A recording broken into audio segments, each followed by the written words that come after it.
2, 1. New York, NY. LaunchPod starts now. Welcome to the New York LaunchPod, a podcast on new startups, businesses, and openings in the New York City area. I'm Hal Cooper-Smith, and in this episode, we are speaking to Camille Hearst, the founder of Kit. That's Kit.com. And Kit is an online platform where people provide recommendations for the products that they love to use, and users can go on and search by interest for those kits and purchase those products directly from retailers such as Amazon. And we've all been there. Let's say you want to start a new hobby, have a new interest. You got to sort through all these different Amazon reviews. Do you buy the bestseller? Do you buy the highest recommended? And then you're wondering, do you have everything that you need?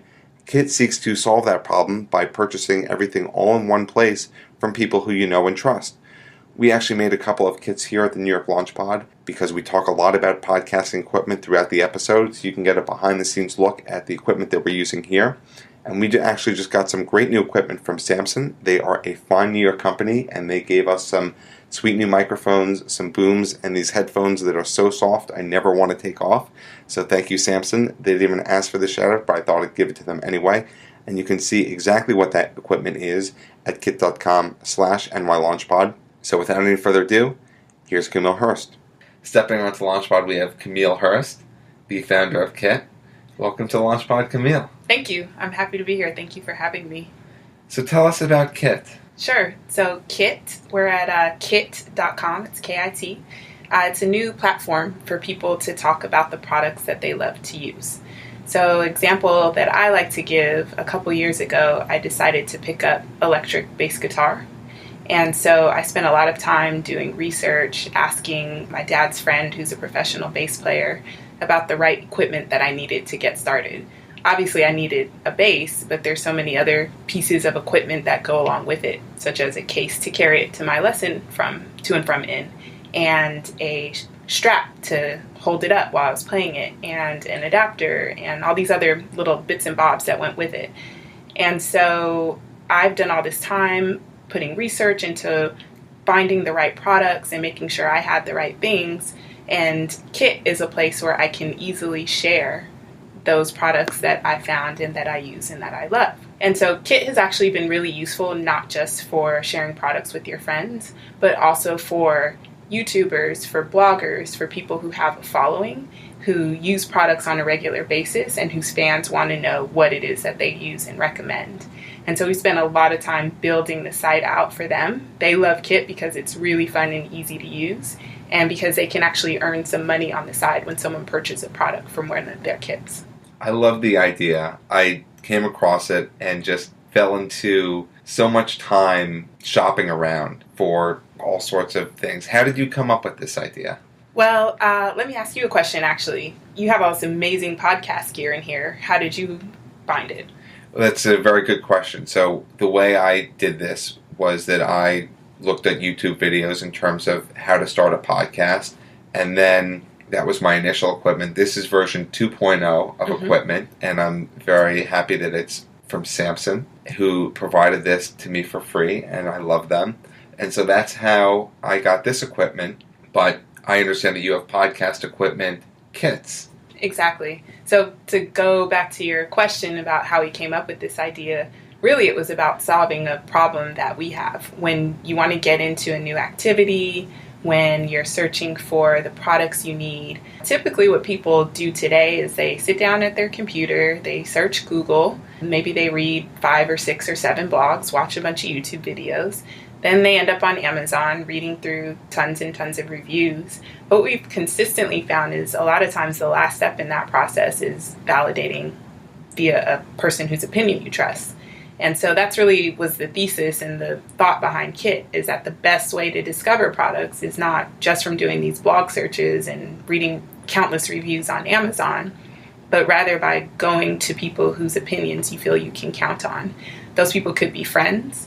They could be experts in a community that you're part of. So you said you ended up watching some YouTube videos. Like I mentioned before, we have a lot of YouTubers and people who blog, who have a fan base and following, who are sharing their kits.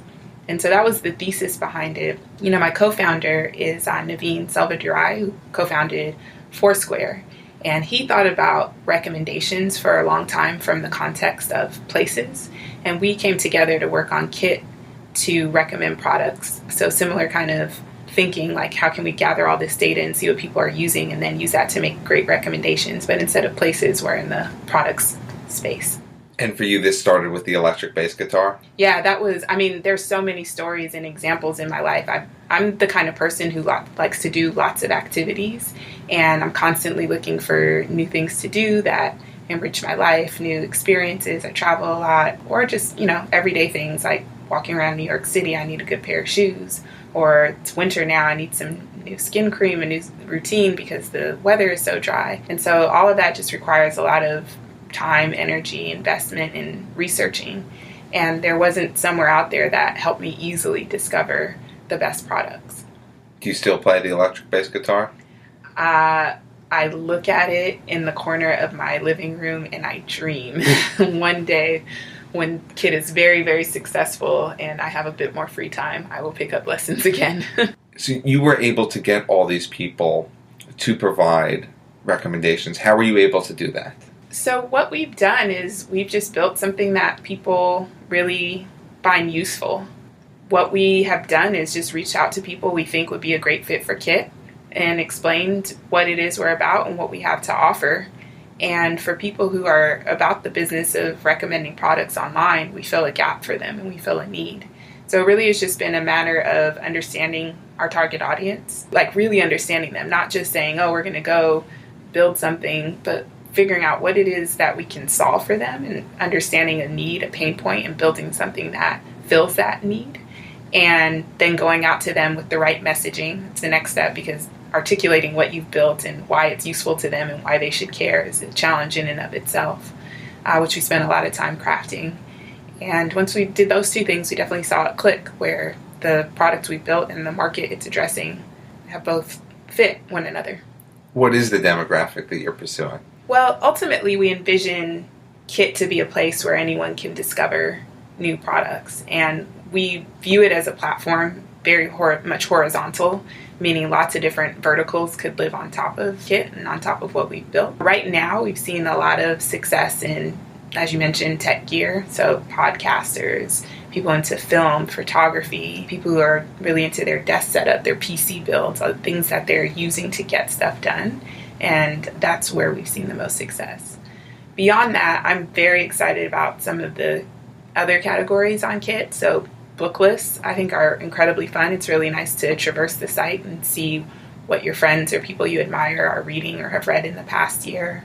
And then personally, I'm excited about skincare and hair care, just because those are just two verticals that I'm excited about. And going behind the scenes in terms of how Kit works, do people have to buy everything that's in the kit? No. So the way Kit works is that when someone creates a kit, they're basically sharing the links to the products that they have, that they use, and that they recommend. Those links show up individually on kit.com within someone's kit, and you can actually see a great example of a kit by going to Tim Ferriss's profile. That's at kit.com/Tim Ferriss, Ferriss, and just choosing one of his kits and checking them out. I'd recommend the podcasting kit, since you're listening to a podcast now. And because there's no New York Launch Pod kit right now. Not yet. Although by the time this airs, I expect everyone to be searching for Hal's kits. Yes, exactly. I'd love that. So how do people make money? You mentioned that that's part of the environment for Kit. Absolutely. So we're very excited to be a creator-friendly and really creator-first platform. It's something that we've spent a lot of time crafting as part of our belief system and our principles as a company. And what we do is we allow creators to keep 100% of any affiliate revenue that they generate from products sold out of their kits. So there's this whole market online called affiliate marketing, which is basically you can get a kickback if you refer a product, if someone ends up buying it and your code is attached to the URL from which they bought that product. So we support those codes on Kit. If you go to your profile and edit your profile, there are a couple places where you can input the codes. We support Amazon, we support eBay, B&H Camera, Newegg, Flipkart if you're in India, if there are any listeners in India. So yeah, you can put your affiliate code in there. If someone comes on and makes a purchase, then you'll get the kickback and you keep all of it. And do all the kit products need to be listed on one of those sites? The way creating a kit works is you come onto kit.com. There's a big button at the top that says create a kit. And once you get into the process of creating a kit, there's one of two ways to actually put a product in that kit. First, you can search. And so if you search, that plugs into the Amazon.com search API. And so you're basically searching Amazon for products to add to your kit. But you can also paste a link to any product on the internet. And so that's really cool. You can go to your favorite niche websites. There's a particular retailer you're excited about. If you're like, no, it's this version from this shop in this small town that has an online store and I want you to buy this exact one, then you can copy a link from their shop and paste it into Kit, and people will be pointed directly to that website. So basically, any product in the world, we try to support as many websites and links as possible. And when we find one that doesn't work, we scramble to fix it. And we're just trying to make it so that product discovery, no matter where those products come from, is made much simpler. And I'm sure that some people want to make kits for the love of the game or because they're passionate about something. But other people may see an opportunity to make money off of this affiliate marketing, which you mentioned. Is it kind of a conflict of interest where people may put in more expensive products or products that are available on Amazon rather than those that are available in small shops? I like to take a step back when I hear that kind of question and go back to the root of why we created Kit. And Kit was really designed, and our intention behind it is not to help people just find and accumulate more stuff. I think in 2017, we live in a world where there's just so much stuff and there's ever more of it. Amazon has just endless products you can buy. China is just killing it in manufacturing. You've got 3D printing coming out. And one of the things that we were really inspired by in creating Kit was this manual called the Whole Earth Catalog. I don't know how familiar you are with it, Hal. Have you heard of the Whole Earth Catalog? I've never heard of the Whole Earth Catalog. Have you ever heard of the Steve Jobs quote, "Stay hungry, stay foolish"? I've heard of that. Yeah, so he said that at a Stanford commencement back in 2005 that I was at, actually. And where that quote is from the back cover of the last printed edition of the Whole Earth Catalog, which was this 1960s hippie counterculture book that was put together of all of the tools that people need for sustainability, for living on their own, for being completely self-sufficient, for enriching their lives. Like I said, the last issue had this message of stay hungry, stay foolish. Steve mentions it. He says, in our day, we didn't have Google, but the Whole Earth Catalog was basically trying to catalog the best products. Not every product, but the best one. So that's how we view Kit, the modern day peer-to-peer social version of helping people help each other be self-sufficient, enrich their lives, find the tools that they need. So the affiliate piece there is like in that same spirit, helping people go ahead and make a living. If they have great taste and have done a lot of research, make some money off of what you've done. But the intention behind Kit is not to be an affiliate marketing platform. And we don't really market it as come to Kit and make your storefront and make a ton of money off of selling products. Sure, if you have a big audience, it's possible to do that, but we're just facilitating it. What we think is more compelling and more interesting and we're more excited about is getting that data and getting those inputs. The last thing I'll say about that is a lot of the content creators on Kit today are people who have an audience and who have a following. There is one person, his name is TechSource, who does really amazing PC builds. He has a whole series called Setup Wars where he critiques different PC builds. We have a makeup artist, Aviella Moore, who does different beauty looks based on what's in her kit. You get the gist. People are on YouTube, bloggers, that sort of thing. You have some incredible names. Tim Barrett is on, Casey Neistat is on. But you don't get to that level by being inauthentic, right? The way you become a really big creator online is by being vulnerable and people get to see the real you and by having a level of authenticity to your brand. And so those are the people who do well online, and those are the people who will do well on Kit because people can smell a rat. They can smell when they're being sold to. And many of these creators, they understand that the most important thing for them is not how much money they're making, but what their fan engagement looks like, because that's what actually enables them to get the brand deals to make the money.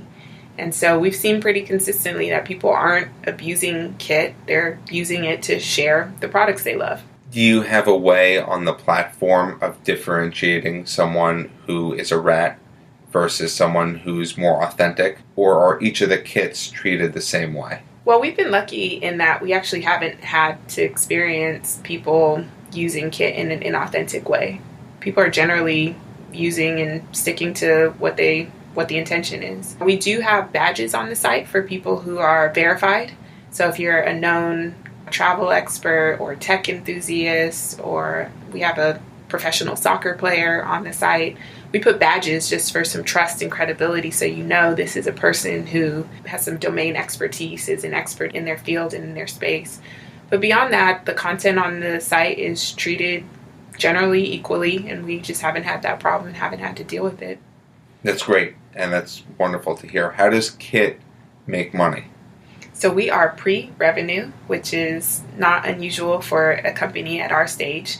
We're a very small team, 4 people. We are hiring a designer and a developer. So if you are either one of those in New York or know a friend who would be interested in working at a seed stage startup, please look us up, kit.com/jobs. How do you plan on making money? So we have lots of ideas around what we want to do. I think the most basic one is affiliate marketing for people who don't put their codes in. That's interesting, but not super interesting to me, just because I think that the data we're gathering is really, really compelling. Being able to know what the top influencers are around podcasting gear, being able to tell you if you're coming into Kit what podcasting gear you should get started with. Like, you don't need to do any research. We just know these qualities about you, these people you follow, these people you're friends with, this is what you should buy. We think there's something compelling there, whether it's an e-commerce play, selling you that kit directly, or something else. I love that you keep on coming back to podcasting. That's the best. In terms of people producing content, though, affiliate marketing is something that you keep on mentioning. What happens if affiliate marketing goes away? What happens to Kit, or what happens to producers? Do you think if people don't have that monetary incentive, as small as it may be, that they would still want to do this? Well, if you look around the internet, people are talking about products and having conversations about products almost everywhere. There are subreddits dedicated entirely to singular brands. Every other second in my Twitter feed, I see, does anyone have any recommendations for X? There are posts on Facebook. There are forums dedicated just to gear for musicians. So everywhere I see on the internet, I see tons of opportunity, which is why, again, the affiliate stuff is interesting to me to an extent. But really, we're in the recommendation space. We want to help people find and discover the best products.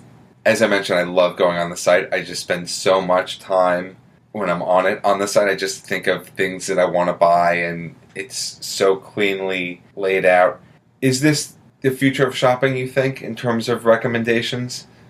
You know, Fred Wilson, the acclaimed VC here in New York, has this great blog post from actually several years ago where he talks about things becoming more distributed in terms of where people are discovering products from and who they're discovering them from and what a storefront is.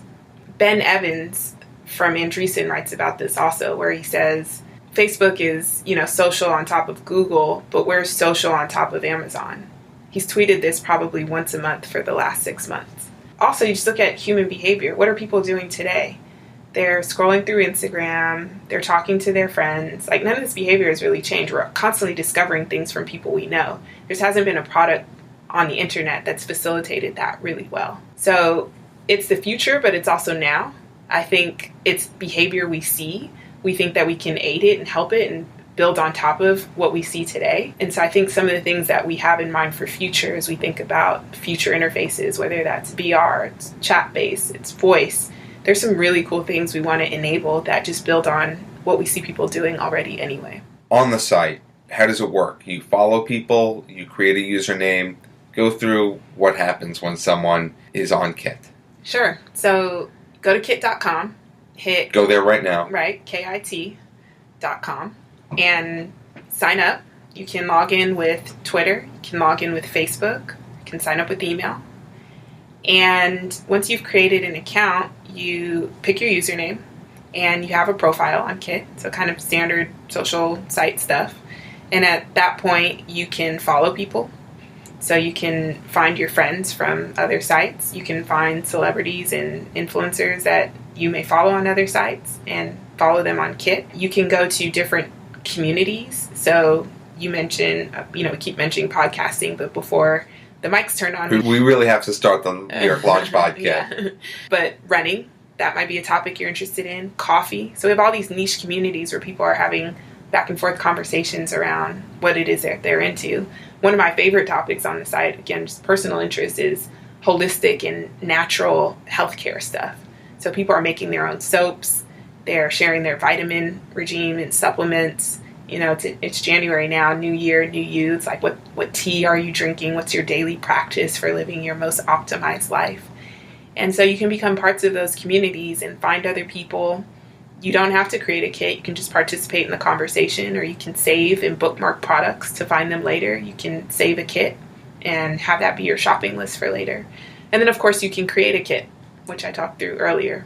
Do you have any information in terms of how much time people are spending on Kit? Well, I can say that anecdotally, I can't tell you how many times I've heard the story. Someone said, I came to Kit to check it out. Next thing I knew, it's an hour and a half later, I'm down the rabbit hole looking up all these different topics and searching and finding people to follow.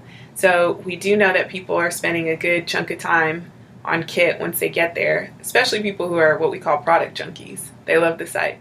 And how is it organized? How do people find things that they're interested in? So the homepage is organized by people and communities that you follow. So there's a section that's recommended content for you, and that'll be based on kits that you have liked, people that you're following, or new kits in topics that you're following. There's also a section for new kits, so you can see new content that's on the site. And there's also a section for staff picks. And so those are the things that we're excited about internally, our editorial team, and we want you to see. What happens when your user base grows so big that everyone's creating kits? It's wonderfully organized right now, but I'm wondering, how does someone get through when the whole community grows? I think this is something that any large internet platform has to solve. There are basically two things: search and discovery. Search is intent driven. You know what you're looking for. Discovery is, I'm going to go spend some time here. I know there will be something cool, but unless we do a good job of surfacing that to you, you won't find it. One of the things I'm really excited about with Kit is the activity and experience approach. You can think about, instead of searching for running shoes, we can get you an answer to that. What if instead you search for New York Marathon and we get you the kit for that? So those are the kind of different facets we're thinking of discovery, where their object is the product, but there's also this other element of what you're trying to achieve and what you're trying to accomplish that we want to be able to serve. The experience. Exactly. And you've made a lot of kits. I have. I think I have almost 50 kits on the site. What are some of the kits that you've made for someone who hasn't checked out Kit yet? Yes. Well, I'm at kit.com/Camille. And I have... You scored a good username. I did. I was lucky. Got there before anyone else did. So I recently created my 2016 book list. So some of the books that I read last year. I definitely have a daily vitamin kit. So I have a whole supplement routine that I have. I've spent a lot of time in research and energy figuring out different products that work for my hair. So I have a couple kits around hair.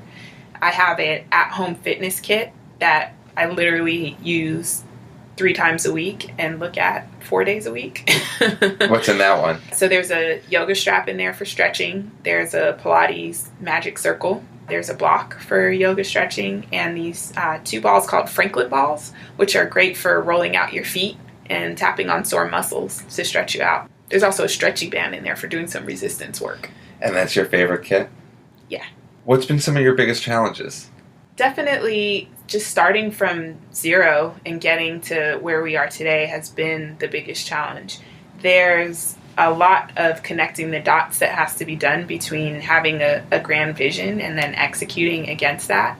And the steps and the order in which you do things is not always obvious. We know it needs to happen. We know where we want to be. And then with a small team, you don't have a ton of resources. And it's a constant trade-off on should we do X or Y. It's always the opportunity cost you're thinking of because you simply can't do everything, especially at the same time.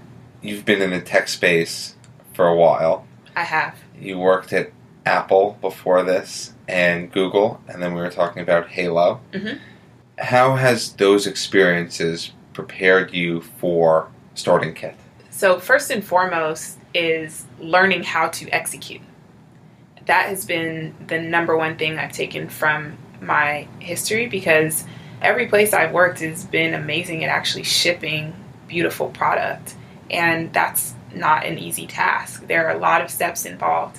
I have a quote from a great designer I know who said, shipping product is a lot different from designing pretty pictures. And he's right. Making something that actually works is usable. When you think of the edge cases, the empty states of errors that you need to throw, all those sorts of things are the polish. Those are the things that get you over the line to actually building something that's usable and that people can enjoy. So I first kind of cut my teeth on products at Apple, who really at the time was just the master of building and shipping beautiful, working, amazing products. Apple has its own way of doing things that work very well at Apple and don't necessarily translate, but that work ethic, that attention to detail, attention to polish, I definitely took away from there. At YouTube and Google, one of the things I took away was the rigor, the attention to strategy, to justifying what you're doing, making a business case, and understanding all elements and aspects of something. And then Halo was the startup I worked at. I worked on mobile. I was lead product manager for all our consumer products, director there, and we moved very, very quickly. So I think that was the lesson that I took from there. Bringing all three of those together, building beautiful products, having a strategic background and focus, being able to move quickly are exactly the ingredients I needed to be able to come here to Kit and execute. And it shows. We grew the business over 12x in the second half of last year, and we're really excited about 2017. And you're based in New York, obviously. What's been some of the benefits of being in New York for the business of Kit?